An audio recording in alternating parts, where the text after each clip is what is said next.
Bien, buenas noches, doctora. Yo voy a desarrollar la solución de la pregunta uno y la pregunta 5 del trabajo grupal. De la pregunta uno, el inciso A dice cuántos elementos tiene el conjunto de partes y el conjunto A tiene un único elemento. Entonces, si tiene un solo único elemento, de esta forma y por resultados de combinatoria, ¿no? Se sabe que la cantidad de elementos del conjunto de partes siempre va a ser 2 elevado a la cantidad de elementos que tenga el conjunto. Entonces, en este caso particular, si solo tiene un elemento, va a ser 2 elevado a la uno y eso va a ser igual a 2. O sea, va a tener dos elementos. Y de hecho esos dos elementos van a ser el vacío y el conjunto. Si en caso, como dices, no tuviera ningún elemento, entonces en base a la misma idea sería 2 elevado a ningún elemento, que representa cero, ningún elemento. Y eso es igual a uno. Y tuviera un solo elemento, que sería el conjunto vacío. Y eso de hecho es una verdad, que que el vacío es subconjunto de un conjunto cualquiera. El vacío siempre va a estar metido en conjunto, ¿no? Entonces de ahí va que esto también va a ser verdad. Y en general, ¿por qué se denominaría conjunto potencia? Al menos por mi parte es de que por el hecho de que la cantidad de elementos del conjunto de partes siempre es una potencia de 2, por eso es que tiene ese denominativo de conjunto potencia. El inciso B.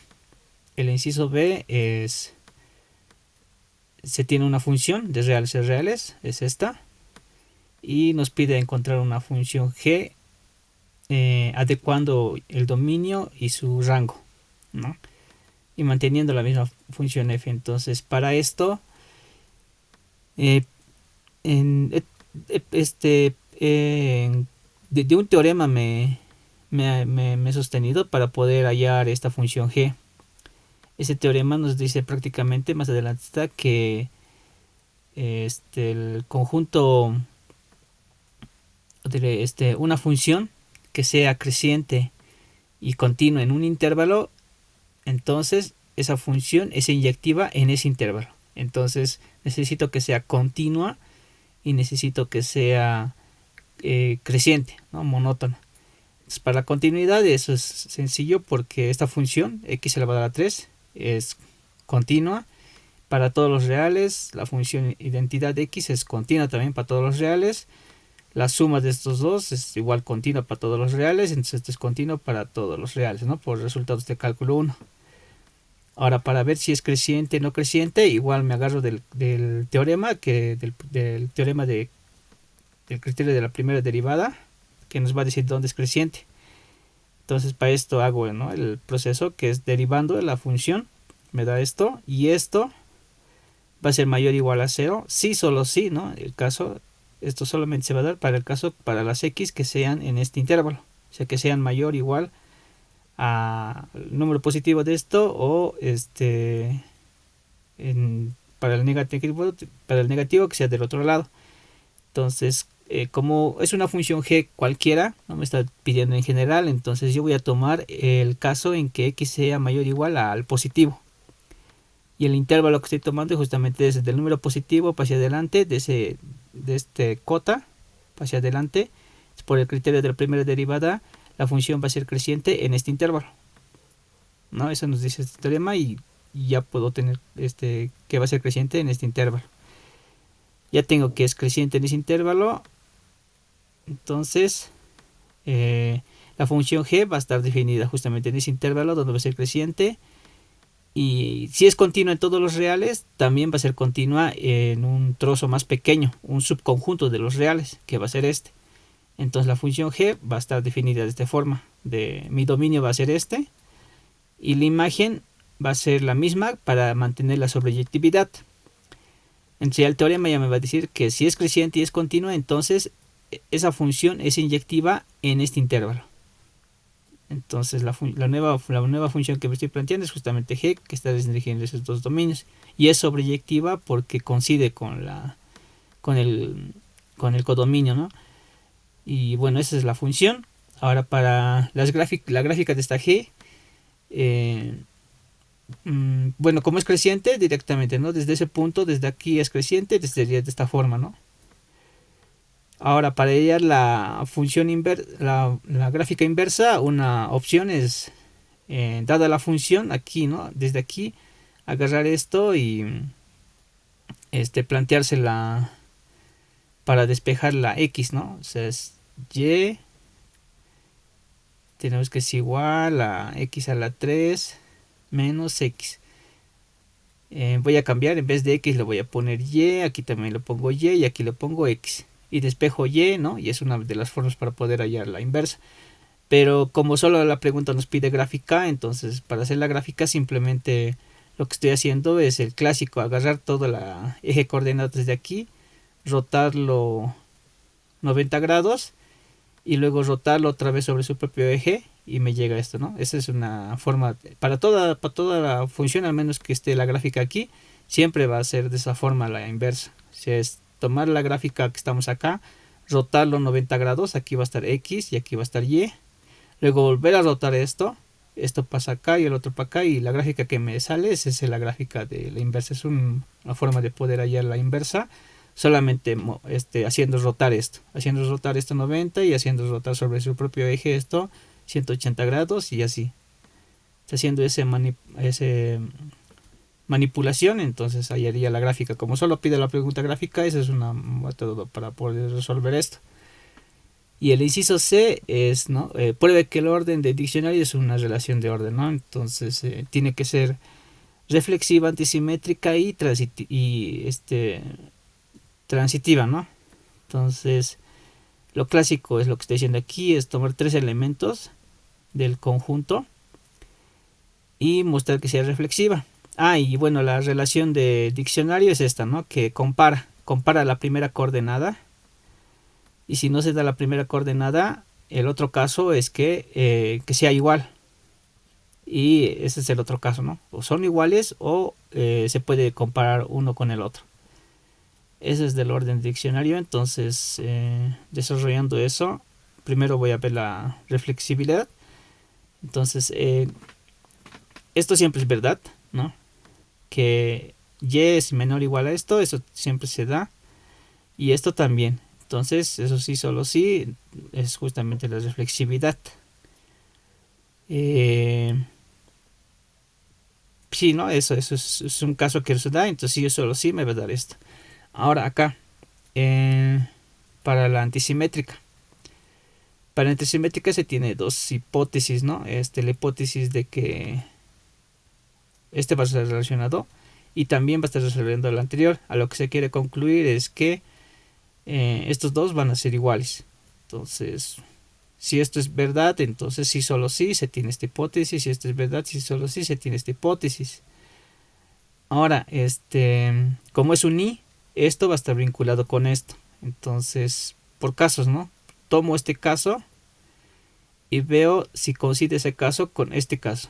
Este caso con este caso. Ese caso no es válido, entonces no se da. Entonces tomo este caso y ahora con este otro caso. Ese tampoco no se va a dar, es falso. Entonces como no se da ni esto, tomando este caso, entonces ese caso va a estar descartado. El otro caso que me queda es tomar esto con esto. Ese caso es la que quedó aquí, ¿no? Esto, tomando como verdad todo esto. Y si esto es verdad, esto no puede darse, ¿no? O sea, esto no se va a poder dar. Entonces, este caso de aquí con esto tampoco no se va a poder dar. El único caso que me va a quedar va a ser tomar todo esto con todo esto. Es el único caso que tengo. Y tomando este caso con este caso, voy a llegar a que evidentemente van a ser iguales, ¿no? O sea, voy a tener que esto es verdad, esto es verdad. Si un número es menor o igual a esto y ese número es menor o igual a esto, por propiedades es el mismo número, ¿no? Y que esto es igual, entonces ambos son iguales, ¿no? Y ya está, entonces es antisimétrico. Para la transitividad es algo similar. Esto se tiene como verdad, es ¿no? Y esto es verdad, entonces igual por casos. Tomo este caso otra vez y comparo con este caso, si se da, Entonces, si esto es verdad y esto es verdad, por transitividad, esto va a ser verdad. Ahora, este caso con este caso, si esto es verdad y esto es verdad, igual por transitividad, de como x2 es igual a x3, reemplazo y voy a tener ese caso también. Ya está, este caso con este caso con este caso, entonces ahora me falta el caso de este caso con estos otros dos, ¿no? Entonces este caso con este caso es este, es este, ¿no? Y como x1 es igual a x2, aquí lo reemplazo y tengo este otro caso. Y finalmente teniendo este caso con este caso, no, los dos casos aquí están. Entonces, como esto es verdad y esto es verdad, en x1 va a ser igual a x3, aquí está. Y como esto es menor o igual a esto y esto es menor o igual a esto, por transitividad de este orden, entonces se va a tener esto. Entonces es transitivo, entonces es un orden. Eso es para la pregunta 1. Para la pregunta 5. Para la pregunta 5, aquí sí, a ver, aquí sí ya es, bueno, al menos algunas definiciones y conceptos, no lo hemos visto, creo, pero al menos, aquí a lo que he ido averiguando, lo que se tiene aquí es un espacio topológico gracias al orden que se tiene, ¿no? Este es el conjunto general. Y las topologías aquí que se van a poder formar gracias al orden, ¿no? Gracias a un orden. Dado un orden, vamos a tener una topología inducida por ese orden. Entonces aquí es donde va a ir variando estas topologías de aquí. Esta topología puede ser la topología del diccionario. Gracias al orden del diccionario se va a poder generar una topología. Otra topología va a ser la del producto, la clásica, la que no me recuerdo, sí, la hemos definido, la topología del producto. Bueno, no creo que, si no me equivoco, no hemos llegado en clase, pero sí, se llama la topología del producto. Y la otra topología más que me está pidiendo la pregunta relacionar es la topología del subespacio.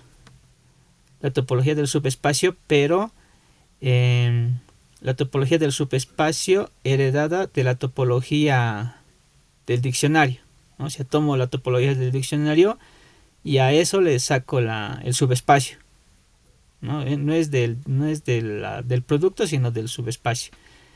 Entonces, la primera relación que encontraba aquí es la relación entre la topología del subespacio relacionado con la topología del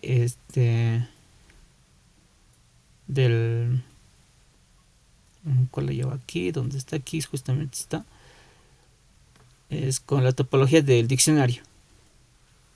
Con la topología del diccionario es la que he encontrado y la otra es la que no se va a poder. Entonces, para poder relacionar estos dos, o sea, relacionar en el sentido de que cuál es más fina, qué topología es más fina o qué topología es más gruesa, o que es lo mismo que qué topología es subconjunto de la otra topología. En ese sentido, que estoy encontrando la relación. Entonces, para mostrar que, digamos, esta topología es subconjunto de otra topología, lo clásico, tomo un elemento en la topología del subespacio. Entonces, como está en la topología del subespacio, entonces existe un abierto en la topología la grande, tal que este elemento va a ser igual a la intersección de ese abierto con el subespacio, ¿no? O sea, con el subconjunto de R por R, que sería I por I, o sea, de esto, ¿no? De ese intervalo. Eso, entonces aquí ya voy a tener dos casos. Dos casos en el sentido de que esta topología que estoy agarrando es la topología del orden. En la topología en la topología del diccionario, ¿no? En la topología del diccionario es comparar las primeras coordenadas, ¿no? Aquí estoy diciendo eso, la primera coordenada, y la otra es considerar la segunda, la que son iguales, y la siguiente coordenada. Entonces aquí el primer caso es cuando las dos coordenadas son iguales. Si una es menor a la otra y la otra es menor, este es la siguiente, el otro caso. Y el primer caso que estoy considerando es que las primeras coordenadas sean iguales. Entonces, si las primeras coordenadas son iguales, entonces el abierto que voy a tener en la topología del diccionario van a ser de esta forma, ¿no? O sea, van a ser como segmentos. Esto tenemos mi plano cartesiano, entonces este segmento que está en el eje Y, paralelo al eje Y, de esa forma van a ser los abiertos, ¿no? O sea, de esa forma va a ser W. Si B va a ser igual a... y obviamente esto no ya va a estar está en la topología del diccionario, ¿no? En la general de R por R. Ahora, en el otro caso, si A y B no son iguales, entonces una va a ser menor a la otra, o la otra va a ser menor a la otra. Entonces es simétrico, basta considerar que A sea menor a B nomás, solo un caso. El otro es similares. Entonces B va a ser de esta forma, entonces con este caso, entonces se va a tener una comparación de otra con otra, ¿no? O sea, así dos, ¿no? Dos. Y se va a formar ahí una rendija, ¿no? Y eso también va a pertenecer a la topología del diccionario, ¿no? Porque va a ser unión de intervalos verticales. La unión de todos esos intervalos verticales también va a pertenecer. La unión de abiertos, como es una topología, la unión arbitraria de abiertos también es un abierto, entonces por eso también va a ser va a estar ahí, va a ser un abierto también. Y justamente esto pone, ¿no? Que también va a pertenecer ahí también. Entonces así la unión de abiertos de la topología del diccionario también va a ser un abierto, entonces por eso es que esa W también de esa W va a pertenecer a la topología del diccionario. Entonces ya se va a dar que la topología del subespacio es un subconjunto de la topología del diccionario. Para el otro caso no se va a poder comparar por el hecho de que la topología, la clásica, la topología del producto, son rectangulares, ¿no? Ahí están, son rectangulares. Son rectangulares, uno metido en otro, así de esta forma, son rectangulares. Y la topología del diccionario, los abiertos en la topología del diccionario son como flechas, ¿no? Como flechas que van al infinito, así. Hacia abajo o hacia arriba. Y así nunca van a poder ser una metida en el otro. Por eso es que no se van a poder comparar el del producto con el del topología del diccionario. Y tampoco en el subespacio, porque el subespacio va a heredar con el diccionario, entonces tampoco no se va a poder dar. Es por eso que no se va a poder relacionar esos dos. El inciso B dice que pruebe que si X es Hausdorff, si solo si este conjunto, que es prácticamente la diagonal, es cerrado, ¿no? Entonces para demostrar esto es un sí solo sí. Primero voy de ida, tomo el par, tomo un elemento acá en el esto voy a tomar un elemento que no pertenece aquí, ¿no? Como estos son todos los pares tales que no son iguales, ¿no? Aquí no sé por qué pone esto, todos los pares tal que X pertenece aquí, diagonal aquí, alguito más le falta si no me equivoco, es esto, ¿no? Tal que X es igual a Y, ¿no? O sea, es la diagonal, todos los elementos donde van a coincidir, eso es. Entonces si tomo un elemento que no pertenece aquí, entonces tiene que ser distinto, porque si son iguales va a pertenecer aquí, son de la diagonal, eso más faltaba poner acá. Entonces como son distintos, entonces y ambos pertenecen al conjunto, y como es de Hausdorff, Hausdorff dice que si tienes dos elementos siempre puedes encontrar dos abiertos que lo contengan a cada uno, y la intersección de esos dos abiertos es igual al vacío, ¿no? Entonces es lo que estoy poniendo aquí, simplemente aplicando la definición de Hausdorff. A lo que quiero llegar es que esto es cerrado, ¿no? Entonces eso para empezar, ¿no? Tengo intersección vacía y elementos en cada abierto. Ahora, entonces aquí tengo un abierto, otro abierto. El producto de dos abiertos va a ser un abierto, ¿no? Pero un abierto en el producto. Y el punto X, Y va a pertenecer a ese abierto, ¿no? Eso por una parte. Por otra parte, la intersección de este abierto con el conjunto de la diagonal va a ser vacío, ¿no? ¿Por qué? Porque igual por simple lógica, ¿no? Si este conjunto, esta intersección fuera distinto del vacío, habría un elemento que pertenecería aquí y pertenecería aquí. Si pertenece aquí, entonces, o sea, si pertenece aquí, entonces ese elemento van a ser iguales, o sea, las coordenadas van a ser iguales, porque pertenece aquí. Y como las coordenadas son igual, y como este elemento va a pertenecer a ambos, va a pertenecer aquí. Y si pertenece aquí, este z va a pertenecer aquí, este z va a pertenecer aquí, y como z es igual a z, o sea que z va a pertenecer a ambos, entre la intersección es distinto del vacío, va a haber un elemento que va a estar en ambos. Y esto es una contradicción por lo anterior, que por lo que es de Hausdorff tiene que ser vacío, o sea, ahí se va a contradecir. Por eso se ha dicho que esto va a ser vacío. ¿Y qué más? Y si... ya, entonces a lo que quiero llegar es que lo puedo gráficamente, más o menos se puede ver mejor esto. Esto que es la diagonal son los puntos. Y para todo elemento que no pertenezca a esta diagonal, ¿no? Aquí voy a tener un punto. Siempre va a existir un abierto, eso es lo que estoy viendo, ¿no? Siempre va a haber un abierto, o sea, siempre por Hausdorff siempre va a haber abiertos que van a contener a estos puntos, así.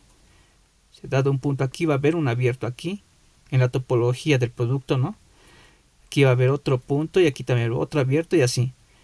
La unión de todos estos abiertos que se van a ir formando aquí, ¿no?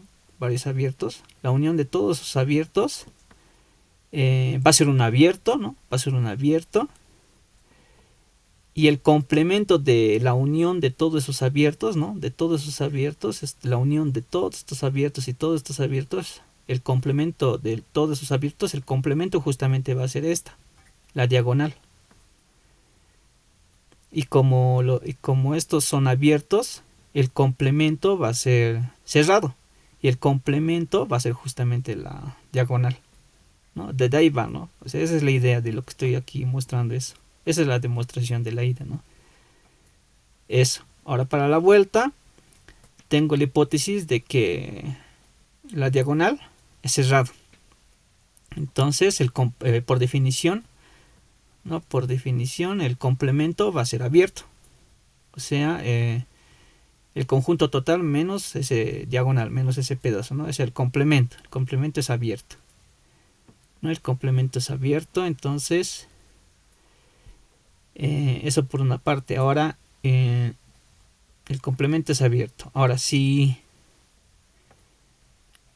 x y y son distintos, entonces ese elemento, o sea, el punto x, y no va a pertenecer a la diagonal. Entonces va a existir un abierto tal que lo va a contener. Por esto, ¿no? Por justamente porque es abierto, entonces va a haber un abierto que lo va a contener. Donde, bueno, ese abierto va a estar metido en el complemento, porque ese abierto no va a poder estar en la diagonal. Entonces va a pertenecer al complemento. Y también se sabe, ¿no? Que un punto de la diagonal no va a pertenecer a este abierto, porque si pertenecería ya estaríamos contradiciendo esto, ¿no? Eso o que es lo mismo decir que no existe no va a existir un elemento en X tal que esté en este y esté en el otro. O sea que la intersección va a ser vacío, no va a poder pasar eso. Por esto, entonces con eso ya estaría, ¿no? Tengo acá esto y tengo que un elemento acá y un elemento acá, ¿no? Y eso justamente ya es de Hausdorff, ¿no? Para el inciso C, si si A es subconjunto de X, definimos la frontera de A mediante esto nos da una forma de representar la frontera, y lo que nos está probando es estos abiertos y solo si la frontera es igual a esto.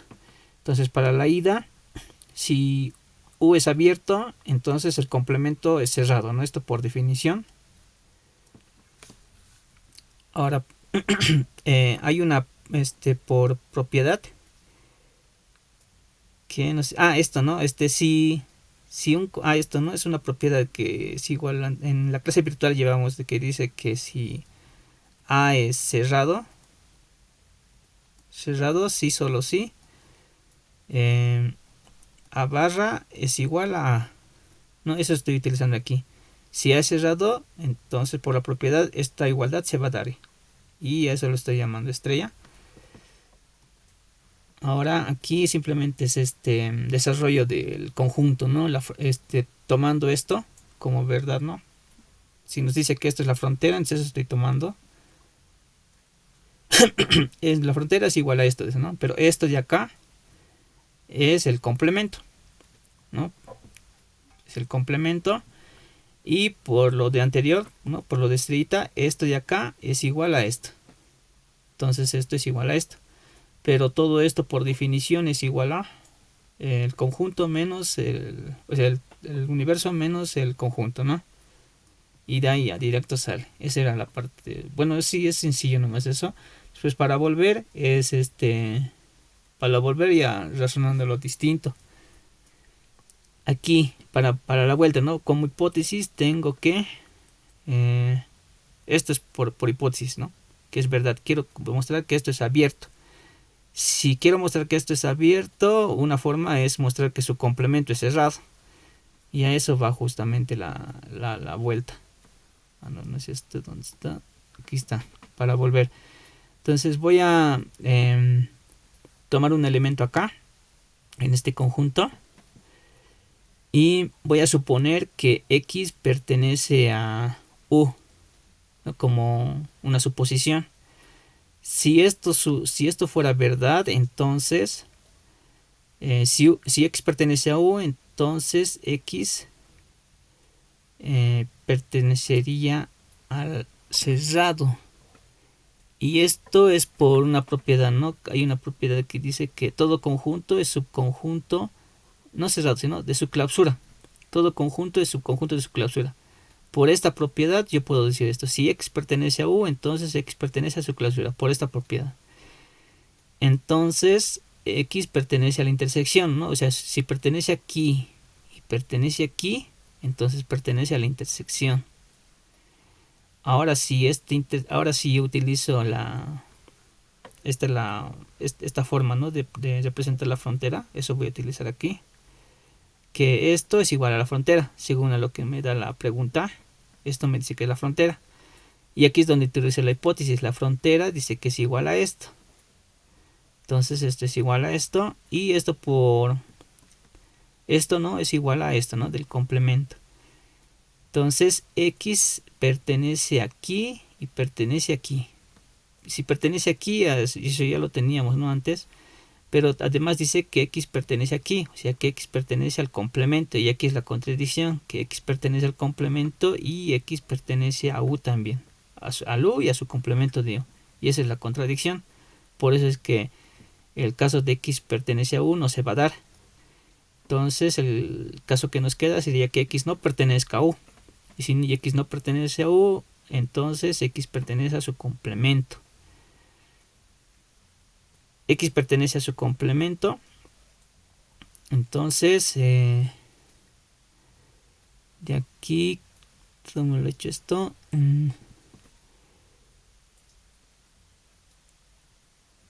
Aquí, X pertenece a su complemento.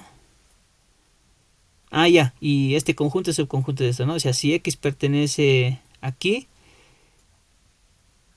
he llegado a la conclusión de que X ahora pertenece aquí, ¿no? O sea, si se tiene esto, entonces X pertenece aquí. Entonces es definición de subconjunto, que este conjunto es subconjunto de este otro conjunto, ¿no? Por definición de subconjunto, esto va a ser verdad, ¿no? Que esto va a ser subconjunto de esto. Y que esto va a ser subconjunto de esto. Y esto de acá es igual a esto por definición, ¿no? Por no definición, ¿no? Sino es una equivalencia, ¿no? El complemento es igual a el universo menos ese conjunto, ¿no? Es una equivalencia. Y con esto ya puedo decir que esto es cerrado, ¿no? Por una propiedad que dice que que la clausura de de la clausura de un conjunto es subconjunto del conjunto, esto es verdad si solo si el conjunto A es cerrado. Esa es otra propiedad también que en la clase virtual se ve. Entonces, utilizando eso, muestro que esto es cerrado, ¿no? Que el complemento es cerrado. Y si el complemento es cerrado, o sea, el complemento de U es cerrado, entonces el U va a ser abierto, ¿no? Por definición. Y hasta ahí ya estaría resuelto los ejercicios. De esa forma lo he hecho, lo he analizado. Y eso sería. Gracias.